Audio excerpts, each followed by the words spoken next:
Sa mga walang experience pala sa pangunguha ng tuway, siguradong mahihirapan ka. Magpabot nga na hanggang tuhod ang lalim ng putikan. Medyo natawa nga ako mga idol sa kapatid ko kasi hindi mabunot-bunot yung kanyang mga paa. Ang sarap mga idol. Egg noodles na mayroong tuway. Ito pa yung nakuha namin kahapon sa mga sasahan.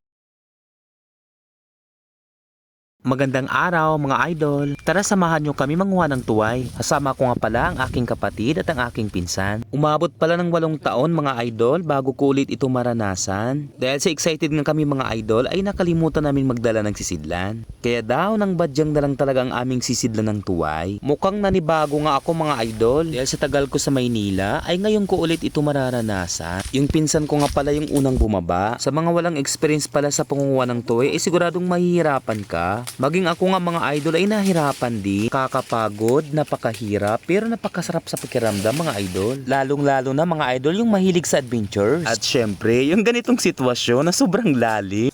Mabot nga na hanggang tuhod ang lalim ng putikan. Medyo natawa nga ako mga idol sa kapatid ko kasi hindi mabunot-bunot yung kanyang mga paa. Pero solid naman mga idol pag may mga ganitong tunog. Guys oh. Tuway guys oh. Wow. Guys oh. May bagungon. Wow. Wow. Yan oh guys. Malaki oh. Wow.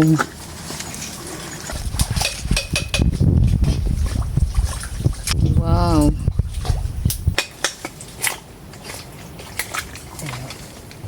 Wow, laki.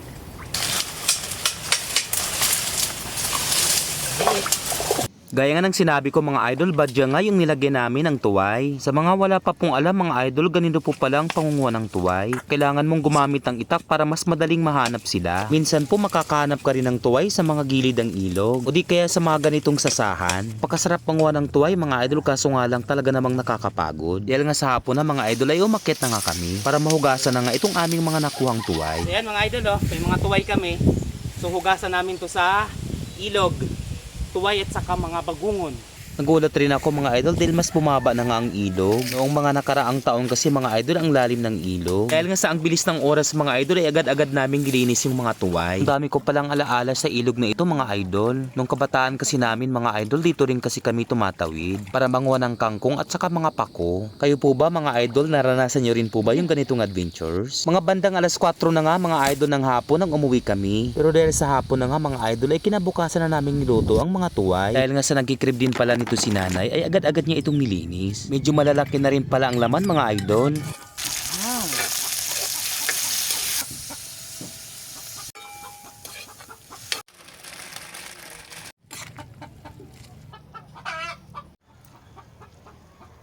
Guys, kain po tayo. Noodles with tuway. Yan mga idol oh. Kain po kami mga idol. Ang sarap mga idol. Yung egg noodles na mayroong tuway. Ito po yung tuway mga idol oh. Laman. Grabe mga idol. Sarap. Ito po yung nakuha namin kahapon sa mga sasahan, sa mga nipa trees.